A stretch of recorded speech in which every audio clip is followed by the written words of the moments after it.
오늘 민수기의 말씀을 보면은 이스라엘 역사 가운데서 이제 상당히 안타까운 장면이죠.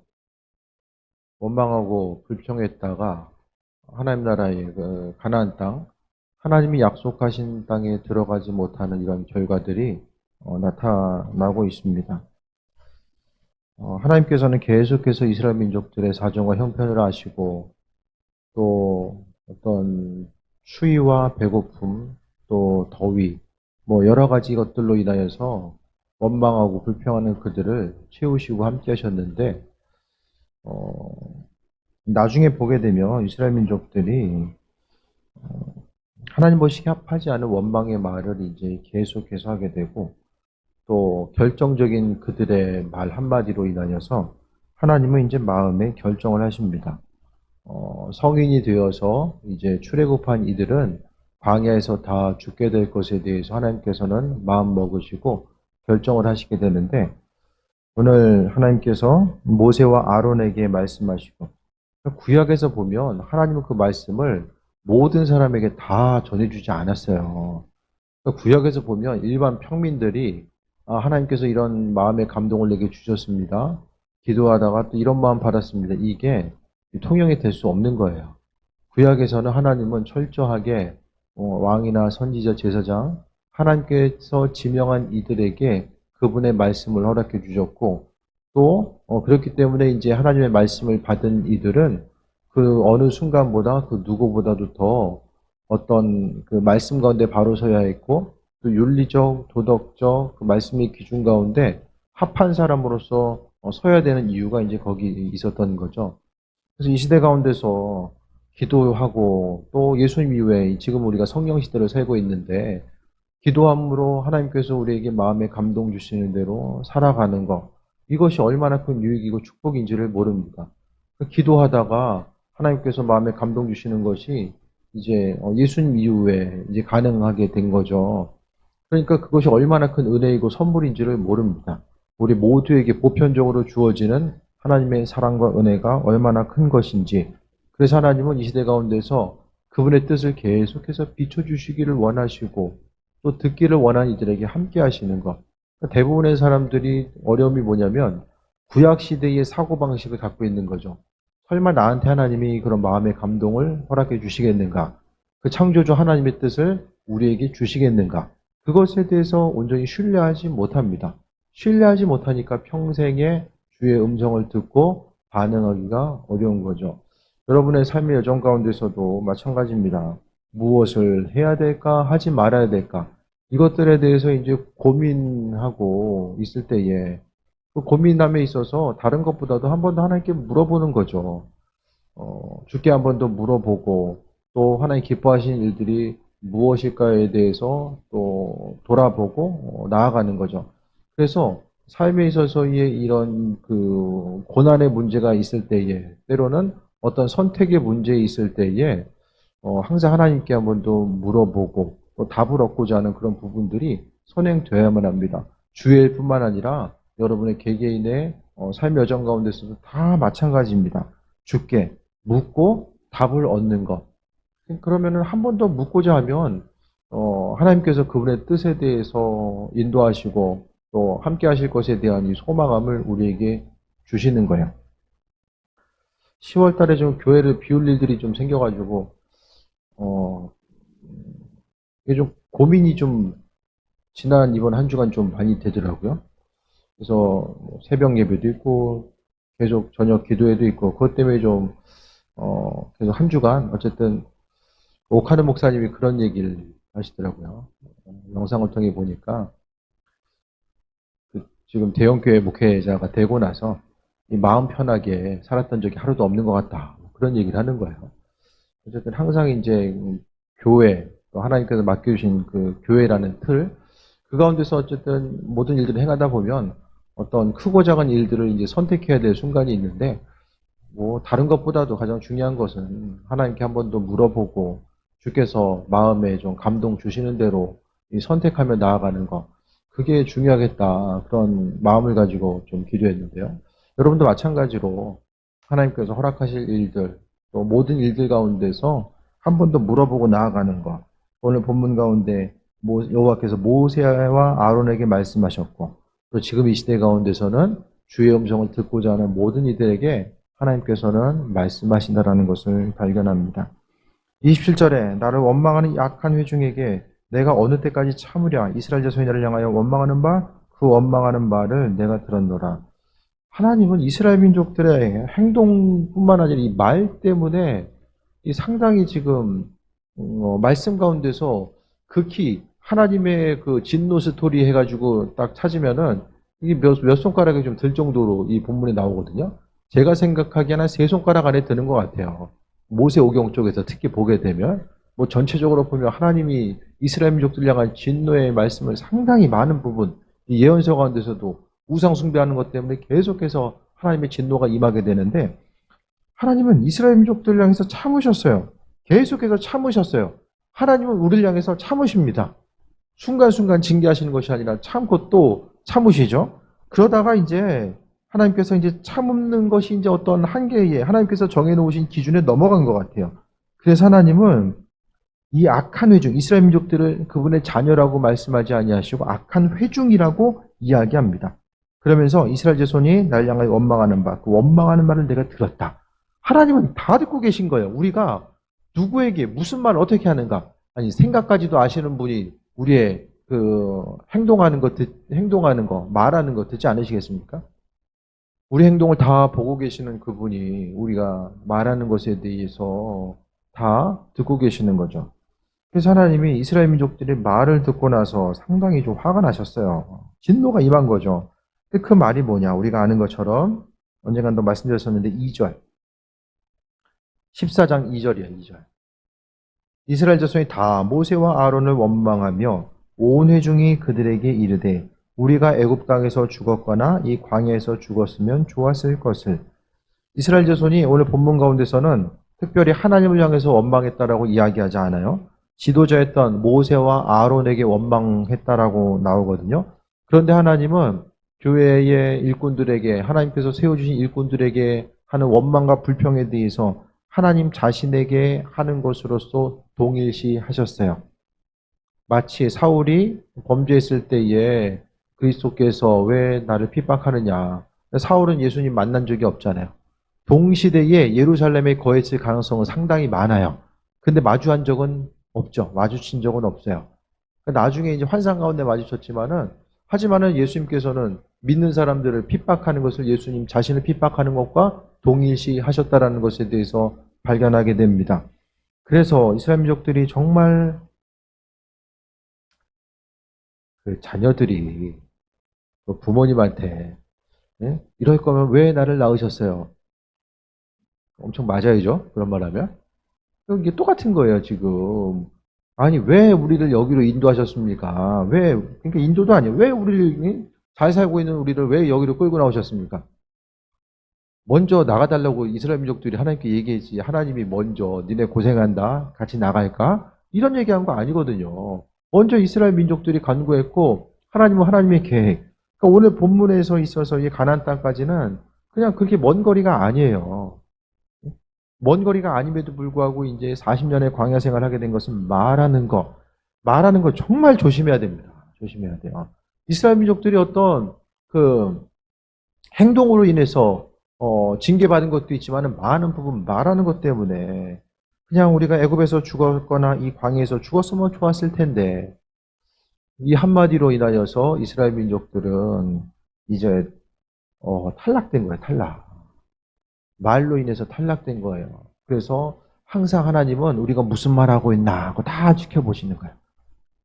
무슨 기도하는가 안 하는가, 무슨 기도하는가, 입술에 있어서의 원망과 불평의 요소가 있는가, 그것에 대해서 이야기하는 거죠.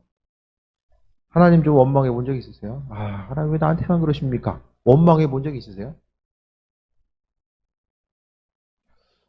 어쨌든 원망하고 불평하는 거 민수기를 통해 보게 되면 하나님 정말 싫어하시는 것 같아요. 그래서 내가 원망하는 그 말을 내가 들었다. 하나님 다 듣고 계세요. 우리가 기도하는 것들, 그 모든 것들에 대해서 하나님 다 듣고 계신 거죠. 우리 한 사람 한 사람이 그 기도에 대해서 하나님 듣고 계신다라는 것에 대해서 분명히 믿음이 있으면 열심히 기도할 텐데 내가 기도하는 그 기도 제목들 또 기도하는 순간순간을 하나님께서 어떻게 여기시는지에 대해서 분명하게 이게 인식을 하지 못하니까 기도하는 것에 대해서 그렇게 중요성을 갖지 못하면서 많은 부분 살아가게 됩니다. 28절에 그들에게 이르기를 여호와의 말씀에 내 삶을 두고 맹세하노니 내가 맹세하는데 하나님이 그렇게 말씀하시는 거예요. 너희 말이 내 귀에 들린 대로 내가 너희에게 행하리니 하나님이 행하시겠다라고 한 것은 간구한 들으시겠다는 거예요. 하나님은 우리의 말을 잘 들으시죠? 네? 기도의 제목들, 우리의 소원도 들으시지만은 원망하고 불평하는 것도 그대로 다 들으신다라는 거예요. 그래서 하나님은 그냥 단순히 화나가지고 행동하시는 것이 아니라 하나님은 간구한 그대로 행하시겠다라고 말씀하시는데 하나님도 귀가 있으시네요. 우리처럼. 귀가 있으셔서 귀에 들린 대로 내가 너에게 행하리. 그러니까 우리가 여기서 볼 수 있는 것은 다 하나님 듣고 계신다라는 거예요. 어디서 뭘 하든지 간에 무슨 얘기, 누가 무슨 얘기를 하든지 하나님은 다 듣고 계신다라는 거예요. 듣고 계신 거 우리는 뭐 해야 됩니까? 날마다 감사해야죠. 원망하고 불평하고. 예? 이거 계속 하다 보면은 받은 은혜도 잊어버리고요. 마땅히 누려야 될 축복도 빼앗겨요. 하나님은 이스라엘 민족들에게 가나안 땅을 주시기로 마음 먹으셨고 예배해 놓으셨어요. 그런데 그 예배해 놓은 것을 빼앗긴 거죠. 누리지 못해요. 하나님 주신 것들을 누리지 못하는 거예요. 이 세상에서의 가장 큰 비극이 그거예요. 하나님이 자녀들에게 허락하시기로 약속한 것들에 대해서 누리지 못하는 것, 빼앗기는 것, 원망하고 불평하다가 그거 참으면 되는데 힘들어도 좀 참고 견디면서 선하신 하나님에 대해서 바라보면 되는데 그거를 못한 거죠. 왜 못했습니까? 힘드니까. 육신이 힘드니까 못한 거예요. 육신이 힘드니까. 인생이 참 고단할 때가 많이 있잖아요. 그러니까 육신이 고단하다 보니까 그 고단한 것을 말로써 이제 원망하고 불평한 것을 이제 쏟아낸 거죠. 그렇게 하다 보니까 귀에 들린 대로 행한다. 귀에 들린 대로 행한다라는 것이 누구에게는 축복이고 누구에게는 참 두려움의 순간일 수밖에 없는 거죠. 날마다 기쁨으로 감사한 사람들. 하나님, 내가 오늘 하루를 살아가는 거 힘들지만 그래도 오늘 하루를 살아갈 수 있는 것이 하나님의 은혜입니다. 아버지께서 베풀어 주신 은혜입니다. 단순히 나보다 더 힘든 사람 보면서 내가 덜 힘들어가지고 은혜라고 이야기하는 것이 아니라 그냥 하나님과 나와의 관계성 가운데서 이것이 하나님의 은혜다라고 고백할 수 있는 그것을 말씀하고 있습니다. 그래서 내가 너희에게 귀에 들린 대로 기도할 때에 하나님께서 들린 대로 다 들린 대로 행하신대요. 때를 따라 기다리고 계셨다가 하나님께서는 들린 대로 행하신다라고 분명하게 말씀하고 있습니다.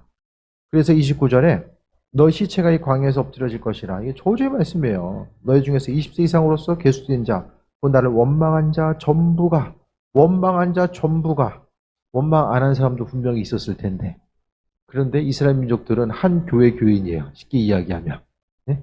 이스라엘 민족들은 한 교회 교인인 거예요. 전부 다. 그래서 교회가 은혜 가운데 있으면 그래도 그 은혜가 골고루 퍼져나가서 하나님 사랑 가운데 함께하고 나아가게 되는데 교회 가운데 이제 은혜가 없고 메마름이 있으면 다 같이 어려움 당하는 경우들도 이제 생길 수 있다는 거죠. 이제 신앙 공동체, 믿음으로 살아가는 신앙 공동체가 바로 이와 같다라는 거예요. 그래서 가정 가운데서도 마찬가지예요. 믿음은 정말 하나로 이어질 수밖에 없어요. 가정에 보면 믿음 좋은 사람 있고 안 좋은 사람 있고 서로 나눠진 것처럼 보이죠? 아니에요. 하나로 다 연결돼 있어요. 하나로 다. 그래서 우리가 속지 말아야 되는 것은 가족 공동체가 한 마음과 한 뜻이 되어서 움직이는 것이 얼마나 중요한가 그것에 대해서도 우리가 보게 됩니다. 그래서 여분네 아들 갈렙과 눈의 아들 여호수아 외에는 내가 맹세하여 너에게 살리라는 땅에 결단코 들어가지 못하리라.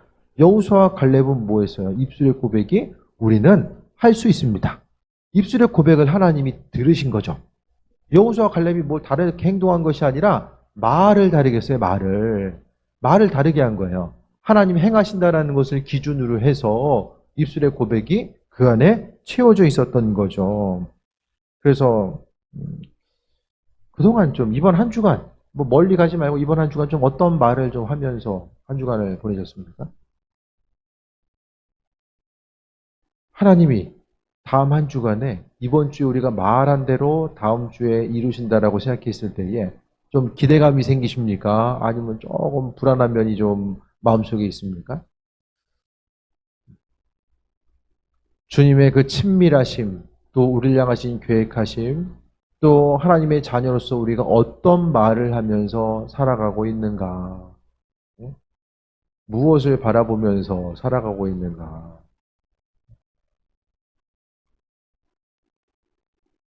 우리의 삶의 여정 가운데 하나님께서 원하시는 말, 온전한 주께서 듣길 원하시는 온전한 우리 입술의 고백이 있을 거예요. 다른 사람들은 다 못 들어가는데 여호수아와 갈렙만 남겨지는 거죠. 31절에 너희가 사로잡히겠다라고 말하던 너희 유아들은 내가 인도하여 드리니 그들은 너희가 싫어하던 땅을 보려니와. 갑자기 하나님의 약속의 땅이 하나님이 좀 마음이 상하셨나 봐요. 그래서 가나안 땅을 너희가 싫어하는 땅이라고 이야기하고 있습니다. 약속의 땅이 죄 지은 자들에게 있어서 죄로 풍성한 이들에게 있어서는 싫어하는 땅이 되는 것이고 또 20세 아래에 있는 사람들을 갖다 유아라고 표현하고 있고 32절에 너희 시체는 이 광야에 엎드려질 것이다 라고 말씀하고 있습니다. 우리의 마지막 종착지가 하나님께서 약속하신 땅, 온전히 그 가나안 땅, 하나님의 약속과 인도하심 따라 살아갈 수 있는 그 풍성한 곳이 되어야 되는데 오늘 말씀을 통해 볼 수 있는 것은 광야에서 이제 삶이 마무리될 수밖에 없었다는 거예요. 하나님은 왜 광야 길을 걷게 하셨을까? 그 여러 가지 것들이 있는데요. 이스라엘이 이제 광야를 통하지 않고 해변길이 있어요. 요단 지중해 쪽으로 하는 그 해변길. 그러니까 이스라엘을 중심으로 해서 동쪽은 광야고요. 서쪽, 동쪽과 남쪽은 광야고 서쪽은 이제 해변길, 지중해가 펼쳐져 있습니다. 그래서 지중해를 중심으로 해서 옮겨질 수도 있었지만은 거기에 이제 해변길이 길이 좋다 보니까 내가 좋은 것은 다른 사람도 좋은 거예요. 그 길목을 지키고 있었던 다른 민족들이 이제 존재했잖아요. 그러니까 그들과의 싸움에서 이제 부딪히면은 그들이 이제 실족할까봐 이제 광야로 돌아가게 하시다라는 것인데 그것보다는 제 생각에는 그것도 있겠지만은 이스라엘 민족들은 애굽에서의 이제 400년의 노예 생활을 경험하게 되잖아요. 애굽 하면은 찬란한 문명도 있었지만은 그 여러 가지 있어서의 그 사후 세계에 대한 그 소망감 자체가 상당히 그들에게 컸던 거죠. 그래서 이집트에 보면은 미라가 발달된 거, 방부제를 넣어가지고 썩지 않게 하는 거, 왜 그렇습니까? 사후 세계에 대한 이 내세에 대한 소망감 자체가 있는 거죠. 그러니까 내세에 대한 소망감이 발달되면서 이것이 자연스럽게 우상 숭배, 또 태양신을 섬기는 것, 이집트가 이제 태양신을 섬겼거든요. 태양신을 섬기는 것과 이제 연결되어 있는 거예요. 그러니까 그들의 삶의 모습은 철저하게 이제 하나님을 믿고 따르고 나아가는 것보다는 그 신앙의 전통 자체가 많은 부분 이게 처음에 야곱의 후손 12 그의 아들들을 통해서 이제 계속해서 신앙 공동체가 유지되었다라고 물론 유지된 것도 있지만은 많은 부분에 있어서는 또 이제 그들 이집트 문화에 동화돼서 사는 사람들도 많이 있었다라는 거예요. 그러니까 그들에게 있어서 필요한 것은 광야 생활을 통해서 고난과 어려움의 때는 언제입니까? 하나님을 더 깊이 경험할 수 있는 때, 그 어느 때보다도 광야라는 것을 하나님을 경험할 수 있는 그곳. 우리의 인생 가운데 모든 것이 쉽고 편안한 가운데서 하나님 만나기보다는 인생에 있어서의 많은 이들이 정말 99%의 사람들이 광야를 걷다가 주님 만나게 되잖아요. 그 광야라는 것의 특징은 하나님이 필요한 것. 그러니까 그 어느 순간보다 주님의 은혜와 그분이 공급하심이 아니면은 살아갈 수 없는 곳 자체가 이제 광야죠. 그러니까 이 광야를 통해서 이스라엘 민족들은 전 민족 자체가 한 사람도 빠짐없이 하나님의 살아계심과 인도하심, 이 만나를 먹음으로 인해서 하나님께서 반석을 통해서 주시는 그 물을 먹음으로 인해서 하나님이 누구인지에 대해서 깊이 깨달아 알 수 있는 모든 한 사람 한 사람이 하나님을 경험할 수 있었던 순간이 바로 광야 생활이었습니다. 그래서 하나님은 광야 생활을 길게 가져갈 생각이 없으셨어요. 그냥 모세의 인도함 따라서 계속해서 앞으로 그냥 전진해 나아가는 거예요.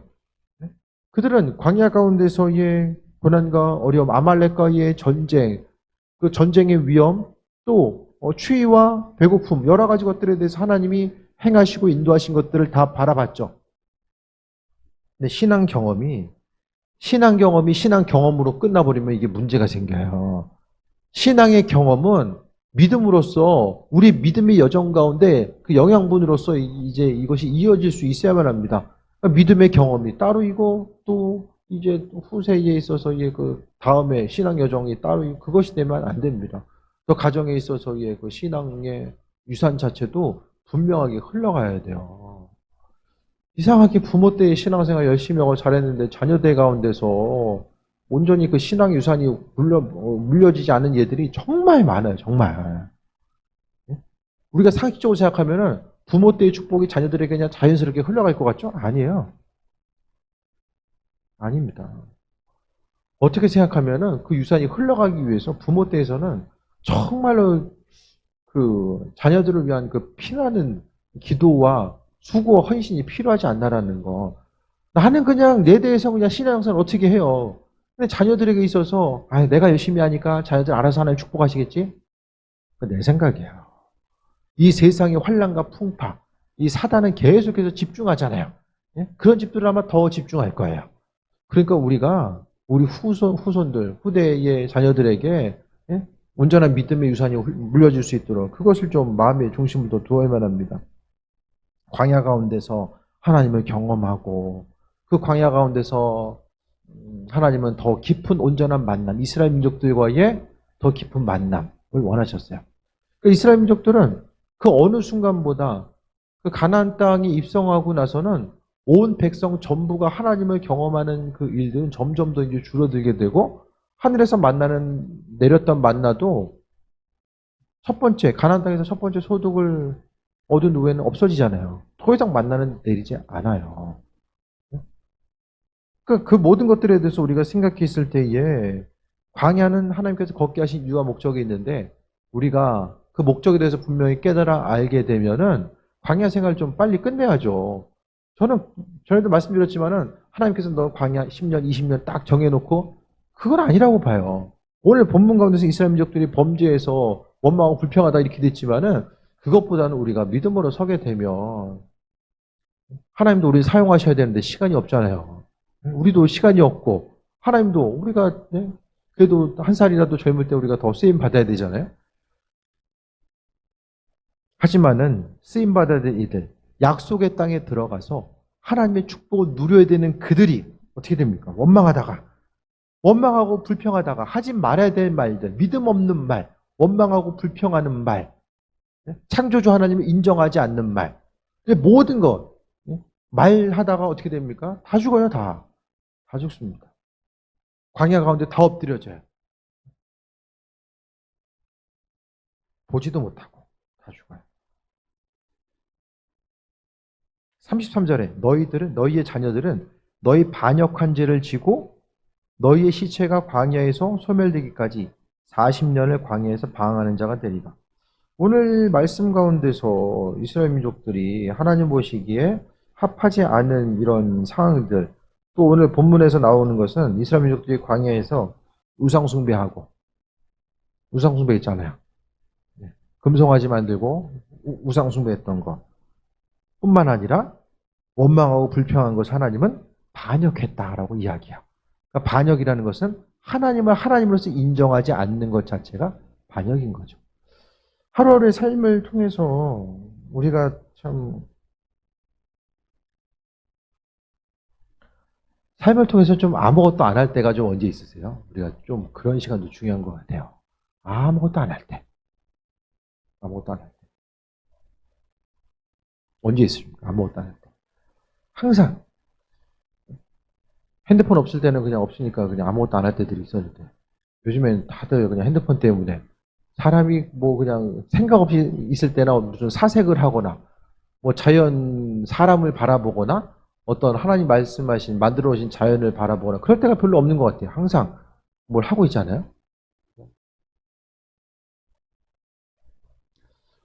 삶을 잠깐 멈춰서 우리가 하나님에 대해서 좀 기억하고 또 그분이 어떤 분인지 또 내 삶의 여정 가운데 하나님 어떤 일을 행하시는지에 대해서 좀 그분을 의식하고자 하는 것. 그 의식하고자 하면은 우리가 주님을 의식하면서 살다 보면은 입술의 고백이 그래도 기쁨과 소망함 가운데 하나님을 바라보게 되잖아요. 원망하고 습관적으로 불평하기보다는 더 주님을 바라볼 수밖에 없는 그 은혜들이 있게 됩니다. 34절에 보면 너희는 그 땅을 정탐한 날 수인 40일에 하루를 1년으로 쳐서 그 40년간 너희의 죄악을 담당할지니 너희는 그제서야 내가 싫어하면 너희가 어떻게 되는지를 알리라 하셨다. 아니 하나님이 얼마나 마음 상하셨길래 하루를 1년 이거 좀 가혹하다라는 생각도 들죠. 근데 하루를 1년으로 잡은 것은 40년이면 한 세대 한 세대가 지나가는 거예요. 사실 이 당시에 보게 되면 그러니까 하루를 1년으로 친 것도 있지만 하나님이 한 세대가 출애굽해가지고 한 세대가 이제 사라지는 이런 시간 자체를 거의 이제 40년의 시간으로 보게 된 거죠. 그래서 이제 40년의 기간을 통해서 한 세대는 사라지게 됩니다. 근데 우리가 생각해 봐야 될 건요.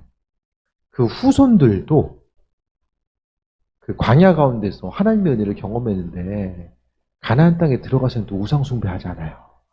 그러니까 만약에 그들이 있는 그대로 그냥 가나안 땅에 들어갔으면 어쩌면 민족들이 사라질 수 있는 그 위기도 있지 않았을까. 그래서 제가 자주 말씀드렸던 것처럼 가나안 땅, 이미 가나안 땅에 살고 있었던 사람들은 그들 나름대로의 문화를 가지고 있었고요. 나름대로의 생활 방식을 가지고 있었어요. 그런데 애굽의 노예 생활하다가 40년간 광야 생활하다가 이제 가나안 땅에 입성했을 때 그들은 아마 그 하나님의 일하심과 인도하심 그것에 대해서 온전히 더 돌아보지 못했으면 나중에 보게 되면 여호수아 갈렙 같은 그런 온전한 지도자들의 인도함이 없었으면 그들은 아마 정말 하나님의 계획하심이 아니었으면 그냥 사라졌을 거예요. 그래서 하나님 말씀하시고 그와 같이 징계하시는 모습은 내가 싫어하면 너희가 어떻게 되는지를 알게 하나. 그러니까 하나님의 진노하심, 하나님 우리의 말 때문에 행동 때문에 진노하시고 그분의 그러니까 날마다 우리는 하나님의 그 은혜, 하나님은 뭐 은혜와 사랑, 하나님의 사랑은 끝이 없으시고 한이 없으시다라는 그 은혜와 사랑만 강조하다 보면 어떻게 됩니까? 하나님의 공의를 잊어버려요.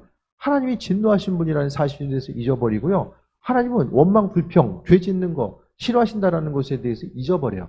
공의의 하나님이 잊어버리고 또 그냥 사랑의 하나님만 생각하다 보면 어떻게 됩니까? 사람이 죄 앞에 상당히 너그러워져요. 자신의 행동, 말과 행동에 상당히 너그러워져요. 그래서 하나님의 뜻과는 별로 상관없이 행동하고 움직이고 반응하게 됩니다. 그것을 통해서 나타나게 되는 것은 이제 영원한 사망 권세에 이룰 수밖에 없다라는 것에 대해서 말씀드립니다. 그러니까 교회 안에서 이 시대 가운데서 이제 교회로서 교회 안에서 상식적으로 이루어지지 나타나지 말아야 될 일들이 나타나는 것의 문제는 그 공의의 하나님을 잊어버린 거예요. 한 사람 한 사람이 하나님의 심판과 공의가 있다라는 것, 하나님은 입술에 들린 대로 행하시는 분은 또 무엇입니까?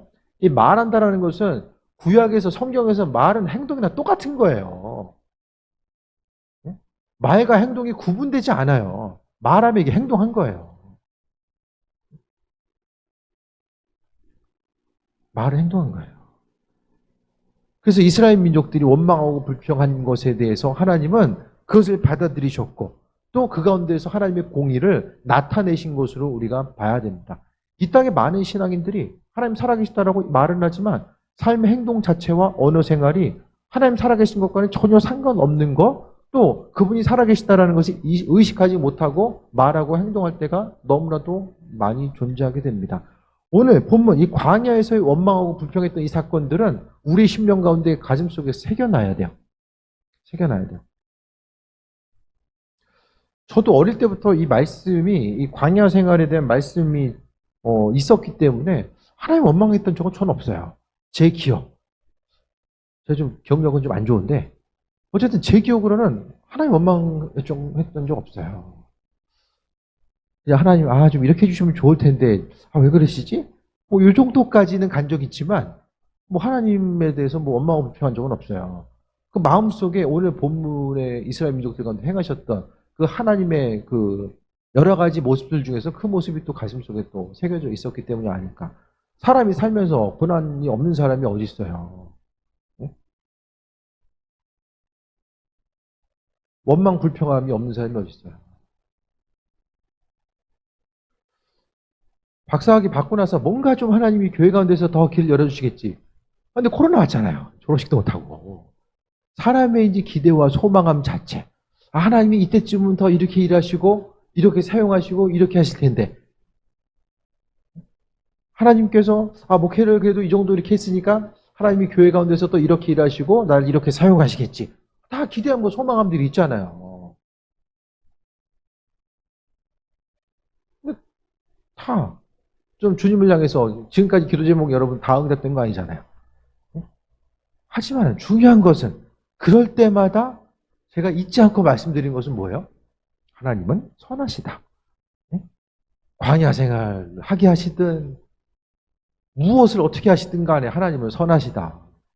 고난 주시면 아유 고난 이후에 하나님께서 하실 일들이 있겠지. 믿음 가지고 나아가는 거. 우리가 방법이 있습니까? 하나님이 무엇을 어떻게 하실지 우리에게 알려주시는 것만큼만 알지 우리가 전부 다 알 수는 없잖아요.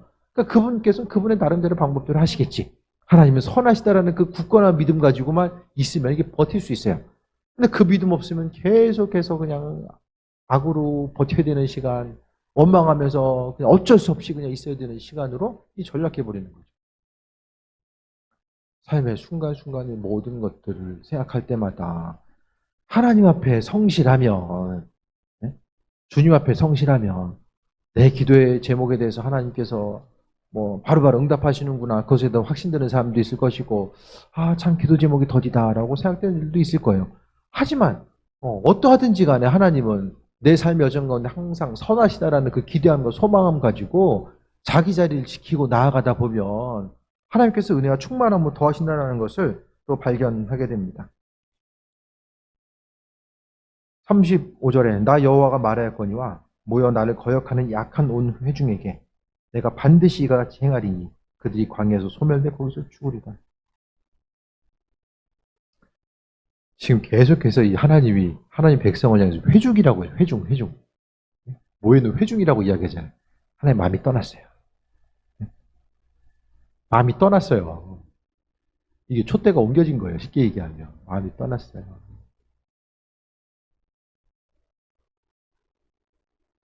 뭐 때문에?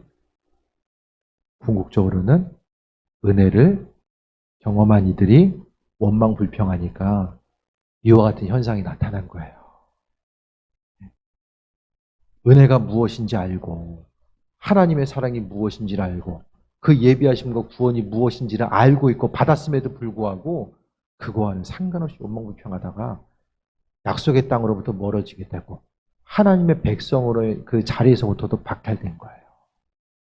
그래도 하나님이 말씀하신 부분이 있었기 때문에 그 자녀들을 살려두셔서 가나안 땅으로 인도해 주신 거죠. 그런데 인간적으로 생각하면 40년 광야 생활할래 죽을래 하면은 뭐가 나십니까? 광야를 한번 가봐야지 그냥 정신이 딱 바짝 들 텐데. 그렇죠? 제 밴드에서 제가 이스라엘 가면은 꼭 가보는 이 포인트가 있어요. 광야가 한눈에 내려다 보이는 그 지점이 있거든요. 한번 밴드 들어가서 한번 뒤져보세요. 재작년 보시면 또 있을 거예요. 정말 뜨거워요. 햇빛을 피할 때도 별로 없어요. 그러니까 능선이 있고 능선이 있어서 능선 옆에서 조금 이제 그늘이 있을지 모르겠지만 뭐 나무에서 피한다? 그런 건 없어요. 오아시스가 있어서 그 주위에는 좀 있을지 모르겠지만 완전 광야로 들어가면 쉽지 않는 거죠. 먹는 거 맨날 똑같은 거 먹어야 돼요. 하나님 은혜 가운데 불기둥과 구름기둥을 통해서 추위와 더위를 막아주셨어요. 하지만은 고난은 계속 되었을 것입니다. 원망과 불평함이 자신들에게 있어서의 죽음에 이르게 되고 그 자녀들에게도 또 환난과 어려움으로써 이어지게 되는 이런 현상들이 나타나게 됩니다. 그래서 오늘 본문 가운데서 그들이 광야에서 소멸되어 죽는데 근거는 말한 대로 말한 대로 그렇게 된다라고 말씀하고 있어요. 그 기도의 시간을 통해서 우리가 뭐 해야 돼요? 하나님을 찬양하는 거. 하나님은 내 인생 가운데 오늘 하루도 이런 일을 하셨고 또 이런 일을 하실 줄 믿습니다. 내 입술의 고백이 주를 향한 감사가 되어지길 원하고 또 살아있는 자로서 하나님의 영광을 바라보길 원하며 이 시대 가운데서 하나님께 쓰임받는 그 한 사람 되길 원합니다. 정말로 아버지 앞에 기쁨과 소망함 가지고 나아가는 그 귀한 삶. 원망하다가 불평하다가 우리가 원망하고 불평하고 오늘 본문의 이스라엘 민족들은 어떻게 생각하면은 힘들어가지고 그냥 해본 말일 수도 있어요. 너무 힘들고 어려우니까 오늘 본문의 상황이 어떻습니까? 정탐꾼이 갔다 오고 나가지고 어떻게 돼요? 우리 메뚜기다. 이거 우리 이제 죽는다. 그렇게 하니까 가나안 땅 하나만 보면서 여기까지 왔는데 예? 이제는 어찌할 바를 모르는 그 상태에 있다 보니까 그들이 그냥 순간적으로 그냥 원망 불평이 많이 나올 수도 있잖아요. 그런데 하나님은 그것에 대해서 이미 은혜를 체험했던 그들이었기 때문에 그 원망의 말을 그냥 넘기지 않았다라는 거예요. 삶의 여정 가운데서 항상 기쁨과 감사의 말이 그 언어가 우리의 심령 가운데 있고 그 다음에 기쁨과 감사로서 고백하면 그 다음에는 기다리는 거예요. 아버지께서 알아서 그분의 방법대로 풀어가실 것에 대한 하나님의 도우심을 통해서 내가 만들어가고 내가 풀어갈 것에 대해서 하기보다는 정말 주님께서 주님의 방법대로 이루시고 인도하실 것에 대한 소망함 가지고 그 다음부터는 달려가는 거죠. 앞으로 가라고 하면은 가는 거고요. 하나님이 기다리라고 말씀하시면 기다리는 거예요. 그것이 바로 지혜입니다. 움직여야 될 때와 멈춰야 될 때를 아는 것 자체가 이것이 지혜 있는 모습이고 그 지혜가 있기 위해서는 계속해서 주께 물어보는 거죠. 주님, 내가 이런 선택의 문제 앞에 이제 놓여 있는데 하나님 무엇을 선택해야 될까요? 오늘 이스라엘 민족들도 반응이 그랬을 때 지금 선택의 문제 있잖아요. 그대로 약속 믿고 가나안 땅을 향해서 들어갈 것인지 아니면은 원망하고 불평할 것인지. 근데 오늘 본문 가운데 보면은 두 사람은 갈 수 있다라고 하고 열 사람은 못 간다고 하니까 그 원망 불평의 말을 듣고 나서 이들이 선택한 것이 들은 대로 할 수 없다는 부정적인 언어가 들린 대로 행하잖아요. 신앙생활을 보이는 것을 근거로 하면 무슨 재미가 있습니까? 보이는 것만 딱 바라보면 무슨 재미가 있습니까? 소망이란 단어, 주께서 행하실 것에 대한 것 빼고 과거 일과 지금 현재 일만 생각했을 때에 믿음 생활이 날마다 드라마틱하게 신나고 재밌는 일들만 다 이루어집니까? 기도한 대로 다음 날이면 다 이루어지고 모든 것이 다 기쁨 가지고 나아갑니까? 아닙니다. 우리가 소망이 있기 때문에 주께서 행하실 일들에 대한 지금뿐만 아니라 앞으로 행하실 것에 대한 소망함이 있으니까 우리가 다 앞으로 견디고 나아가는 거예요. 보여지는 것만 바라보면 할 수가 없는 거죠.